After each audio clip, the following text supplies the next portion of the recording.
আসসালামু আলাইকুম, ওয়েলকাম করছি শান্তাজ ওয়ে অফ লাইফে। কী খবর সবার? আশা করি সবারই তো অনেক অনেক অনেক ভালো কেটেছে।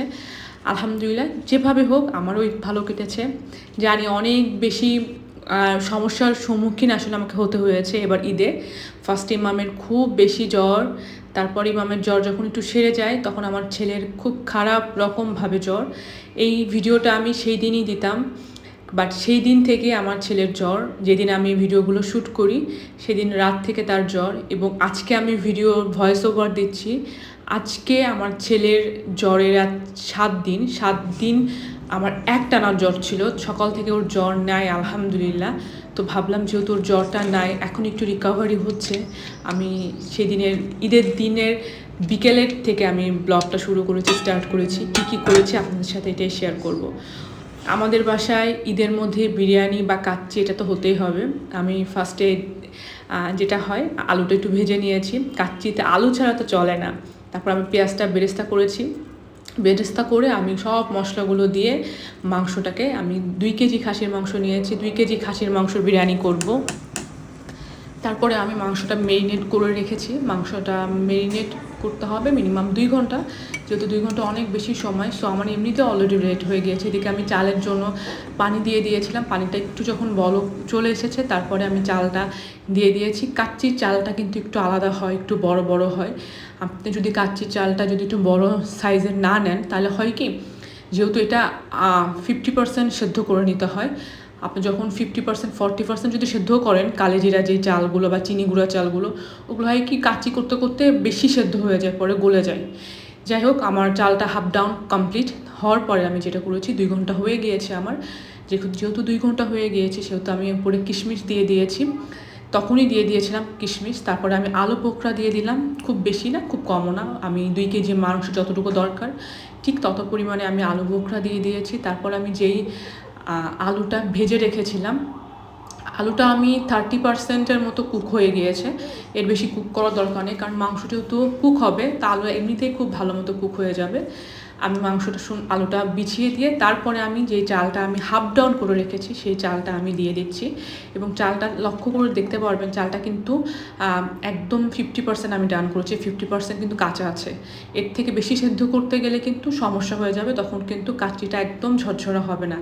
যেরকম আমরা রেস্টুরেন্টে বা কাচ্চি খাই সাধারণত, বাইরের কাচ্চিগুলো, চালগুলো একদম সুন্দর মতো করে আমি বিছিয়ে দিয়েছি। বিছিয়ে দেওয়ার পরে এখানে যেটা করতে হবে, এখানে আমি দুধের একটা মিশ্রণ তৈরি করেছি, যে মিশ্রণটা আমি দিয়ে দিচ্ছি। মোটামুটি যেহেতু আমার মাংসর কুক করার জন্য কোনো পানি যাবে না, সো 2 কেজি মাংস অনুযায়ী চাল অনুযায়ী আমি যতটুকু আমার দুধের মিশ্রণ লাগবে যা যা দিয়েছি। আমি খুব ট্রাই করব, যেটা বলছি আমি খুব ট্রাই করব যে আমি আজকের মধ্যে যদি পসিবল হয় আজকের মধ্যে আমি রেসিপিটা লিখে দিতে, কমেন্ট বক্সে লিখে দিব। যদি সম্ভব না হয় ইনশাল্লাহ কালকে দিয়ে দিব, কারণ আমার ছেলের শরীরের অবস্থা বুঝে আমি যদি একটু ফ্রি হই তাহলে ইনশাল্লাহ রেসিপিটা আজকেই পেয়ে যাবেন, আর না হলে কালকে দিয়ে দিব। এদিকে আমি যে দুধের আরেকটা মিশ্রণ তৈরি করেছি জাফরান দিয়ে, সেটাও আমি দিয়ে দিচ্ছি। এটা আপনারা ডিপেন্ড করেন, সরাসরি জাফরানও দিতে পারেন বা আমি দুধের সাথে মিশিয়ে দিয়েছি, যে যেভাবে মানে প্রেফার করে সেভাবে দিবেন। যাই হোক, আমি একটু বেরেস্তা দিয়ে দিচ্ছি। বেরেস্তা অল্পই দিবেন, খুব বেশি দিবেন না, কারণ পেঁয়াজ খুব বেশি বেরেস্তা দিলে বেশি পুড়ে যাওয়ার সম্ভাবনা থাকে। সো আমি খুব হালকা করে লাইটলি একটু বেরেস্তা দিয়ে দিচ্ছি, বাকি বেরেস্তা রেখে দিচ্ছি। এটা যখন কাচ্চি হয়ে যাবে তারপরে আমি এটাকে মোটামুটি আমি উপরে আবার ছিটিয়ে দিব। আর এইদিকে আটার একটা ডো করে নিতে হবে, একটু পাতলা করে করবেন। আমার একটু বেশি পাতলা হয়ে গিয়েছে। যাই হোক, আর একটু ট্রাই করবেন শক্ত করার, কারণ আমি পানিটা একটু আমার যে হেল্পিং হ্যান্ড উনি পানিটা বুঝে নেয়, একটু বেশি নরম করে ফেলেছে। সো আমার একটু কষ্ট হচ্ছিলো আসলে এটাই করতে, আমার বারবার ঢসে পড়ছিল। তো একটু শক্ত করে আটাটা ডোটা করলে এটা একটু ইজি হয়, মানে রাখাটা ইজি হয়। নাহলে বারবার হয় কি যে ঢাকনার ভেতর থেকে পড়ে যায় আমার আটার ডোটা।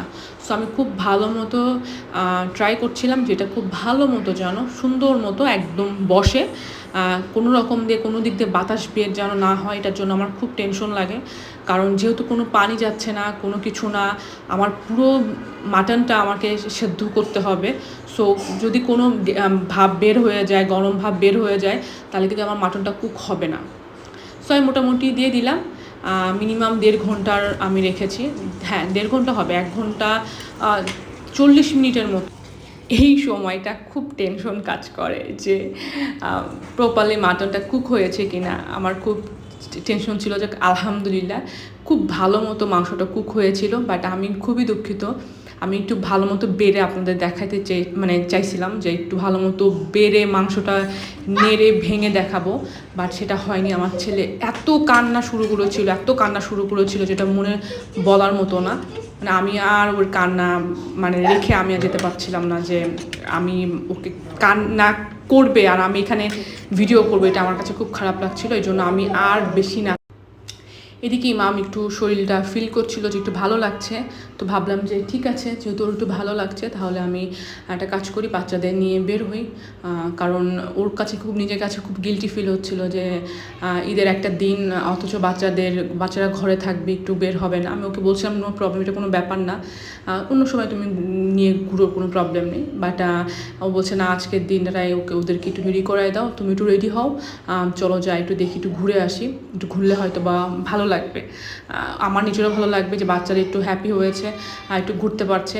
সো আমি ভাবলাম ঠিক আছে, তাহলে ওকে যখন ও বলছে তাহলে আমি ওদের একটু রেডি করাই দিই। তো আমি তো বাচ্চাকে ফার্স্টে আমার ছেলেকে রেডি করাই দিলাম, মেয়েকে ফার্স্টে রেডি করিয়ে দিয়েছি। রেডি করে দিয়ে ওকে রেডি করে ভাবলাম যে ওকে রেডি করানোর পর তারপর আমি জাস্ট একটা আবায়া পরে নিব, আর কোনো ঝামেলা করব না। আর এদিকে জুতা পরতে গেলে, স্যান্ডেল পরতে গেলে এত ঝামেলা করে, উঠবে না বসবে না, এই পাশে এই পাও, এই সেই কত কিছু। আমি বলছি বাবা একটু দেখি তোমাকে কেমন লাগছে, সেইটাও দেখাবে না, সে চলো যাচ্ছিলো বারবার। যাই হোক, বাচ্চারা হয় আসলে এরকমই, ওদের কোনো একটা পিকচার, আমি বলছি 2 ভাই বোন একটু দাঁড়াও, আমি একটু পিকচার নেই। জান্না দাঁড়াবে না, জায়ান বলছে মাম্মা দেখো আপু আমার হাত ধরছে না। কষ্ট মষ্ট করে একটু পিকচার তুললাম আর কি। এদিকে আমিও রেডি, চলো বাবা চলো, আসো তো আমরা একটা ক্রিয়া নিই।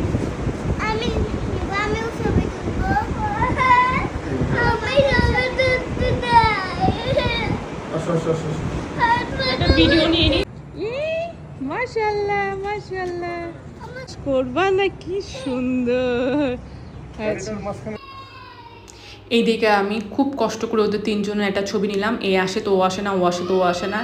আর একটা মজার ব্যাপার বলি, আপনাদের কাছে মজার ব্যাপার, আমার জন্য খুবই দুঃখজনক যে আমি নর্মালি একটা স্লিপার পরে চলে গিয়েছি। আমি যে স্লিপারটা চেঞ্জ করে একটা স্লিপারটা চেঞ্জ করে আমি একটা হিল পরবো, সেটা একদম বাচ্চা কাচ্চার জন্য। দেখেন বাচ্চা কাচ্চার মাদের অবস্থা দেখেন।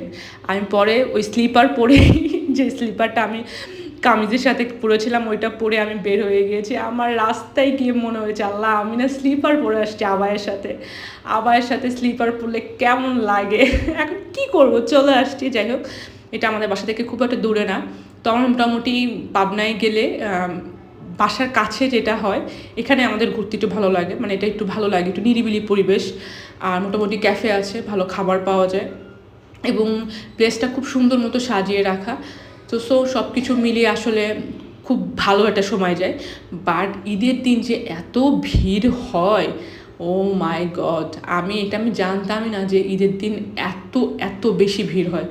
আমরা গিয়ে তো পুরো একদম দেখি যে অবস্থা একদম কাহিল, ভিড়ের লোক ভরা, ভেতরের দিকে আরও বেশি। আমরা তো খুব বেশি ভেতরে যাইনি, তো মোটামুটি তারা আসলে থিমটা এভাবে রেখেছে যে সামনে বৈশাখের কথা চিন্তা করে ওইভাবে ডেকোরেশনটা করেছে। আমি যখনই যাই তখন দেখি যে এক এক সময় এক একভাবে ডেকোরেশনগুলো চেঞ্জ করে। তো মোটামুটি আসলে ভালো লাগে, পরিবেশটা আমার কাছে খুব ভালো লাগে। আমি পাবনায় গেলে রত্নদ্বীপে একবার হলেই যাই বাচ্চাদের নিয়ে, কারণ বাচ্চারা এই ফিশগুলো খুব পছন্দ করে, ফিশগুলোর খাবার দেয় আর ফিশগুলো খুব পছন্দ করে। বাট ঈদের দিন আমরা খাবারটা নিতে পারিনি, নর্মালি যাদের কাছ থেকে খাবার নেই তাদের কাউকে আমরা দেখছিলাম না, এই জন্য খাবারটা নেইনি। তো বাচ্চা একটু স্যাড হয়েছিল, পরে আবার ঠিক হয়ে গিয়েছে, বাবা বোঝালো যে খাবার নেই, খাবার শেষ হয়ে গিয়েছে, আনতে গিয়েছে, আনলে পরে তুমি দিও, এভাবে বোঝালো। যাই হোক, মোটামুটি এই যে আমাদের আরও ওই সাইডে আরও অনেক সুন্দর সুন্দর জায়গা আছে, মোটামুটি খুব ভালো একটা সময় পার হয় এখানে আসলে। কিন্তু আমি আসলে সব জায়গায় ঘুরি না, এইটুকের মধ্যেই ছিলাম যেহেতু বাচ্চা কাচ্চা নিয়ে। আর এই তো আমি যে স্লিপার পরে চলে আসছি আবায়ের সাথে। আমার আবায়াটা এত কমফোর্ট, এত সুন্দর একটা আবায়ের সাথে আমি একটা স্লিপার পরে চলে আসছি। যাই হোক, ইগনোর করবেন আমার স্লিপার। এইটা হচ্ছে আমাদের ঈদ, আমাদের মায়েদের ঈদটাই হয় মনে হয় এরকম না।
পরে একটু একটু ঘোরাঘুরি শেষ করলাম, শেষ করে বাচ্চাদের ক্ষুধা লেগে গিয়েছে, তো ভাবলাম যে চলো যাই ক্যাফেতে বসি, ক্যাফেতে কি খাওয়ানো যায় আর দেখি। তো ক্যাফেতে গিয়ে যেটা হয় যে ওখানে ডেজার্ট আইটেম ছাড়া মোটামুটি ঈদের মধ্যে আর কিছুই ছিল না, পিৎজা পাস্তা এগুলো কোনো কিছুই হবে না। তো বললো শুধু dessert item, juice item, coffee এগুলো নিতে পারবো। তো আমি বললাম ঠিক আছে, নো প্রবলেম, যেগুলো আছে সেগুলোই নিব।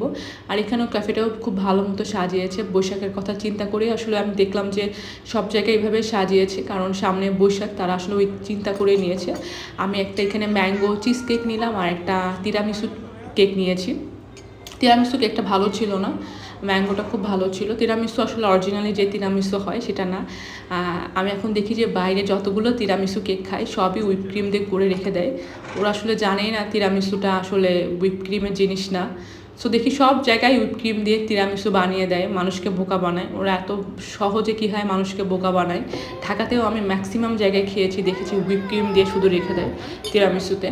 তো এটা আসলে ঠিক না, যেটা নাম সেটা সেভাবে সেল করা উচিত, প্রপার ওয়েতে বানানোটাই উচিত আমার মনে হয়। যাই হোক, আমি এখন নিয়েছি, তো আমি একটু ইমামকে খাওয়াই দিচ্ছিলাম, খাবে না। তো আমি বললাম যে আমি এত খেতে পারবো না, কারণ আমি জানি যে এটা সম্পূর্ণ হুইপ ক্রিম আর এর মধ্যে ক্রিম চিজের কোনো মানে বালাই নাই। তো আমি ওকে বলছি তোমাকে খেতে হবে, আমি এটা পুরো শেষ করতে পারবো না। আর আমার ছেলেটা একদম কিচ্ছু খাবে না, সে চিজ কেকটা আর দুইটা কোনো চিজ কেকই সে খায়নি, সে কোনো কিছুই খাবে না। মানে সে তখন থেকে আসলে তার খারাপ লাগা শুরু হয়, এবং আমি কিছুক্ষণ পর ওকে গায়ে হাত দিয়ে দেখি ওর গায়ে জ্বর চলে এসেছে, অলমোস্ট প্রায় গা গরম হয়ে আসছে। আমি তখনই বুঝছি যে আমার ছেলের খুব খারাপভাবে জ্বর হবে, কারণ ও যখন দেখেছি ও যে কিছুই খাচ্ছে না তখনই বুঝছি যে গাটা গরম হয়ে আসছে। তখন ইমামকে বললাম যে কফিটা নিয়ে ফেলেছিলাম, নাহলে আমি কফিটা না নিলে আমি তখনই চলে যেতাম, যেহেতু কফিটা অর্ডার করে ফেলেছিলাম। এখানে কফি অনেক বেশি দেয়, আমি বেশি কফি চা অনেক খাই, কিন্তু সেটা মাত্রায় অতিরিক্ত না, অল্প পরিমাণে খাই। তো এটা আমার পক্ষে সম্ভব নয়। ইমামকে বললাম তুমি একটু খেয়ে দাও, তো ও রাজি হচ্ছিল না, কারণ ওর তো মুখে এমনিতেই কোনো স্বাদ নাই, জ্বরের অবস্থা। তাই বললাম না একটু খাও, তোমার তো কাশি অনেক, একটু খাও, গরম গরম কফি ভালো লাগবে, তারপর আমাকে দাও, আমি খাই। তো একটু খেয়ে আমাকে দিল। আমি মনে হচ্ছিলাম যে কফিটা আমার কিভাবে শেষ করতে পারলে আমার জানটা বাঁচে। মানে আমি আমার ছেলেকে নিয়ে বাসায় যাব, আমি মানে খেতে পাচ্ছিলাম না, তারপরও কোনো রকম একটু খেলাম, যে খাবারটা নষ্ট করা আমার কাছে খারাপ দেখায়। তারপর আমি খেয়ে চলে এসেছি, যে আমার ছেলের অবস্থা। বাসায় এসে বাসায় গাড়ির মধ্যে জ্বর আবার বেড়ে গিয়েছে, বাসায় এসে দেখি 102 জ্বর। ওইদিকে মেয়ে যেহেতু কিছু খাচ্ছিল না, রাতে আমি রান্না করতে পারবো কি পারবো না, ওর জন্য একটু ফ্রেঞ্চ ফ্রাইস আর একটু চিকেন ফ্রাই এনে দিয়েছিলাম। ওইটা বললাম যে তুমি একটু খাওয়ার জন্য বায়না করছিল, অনেক দিন হয়েছে এগুলো খায়নি সে।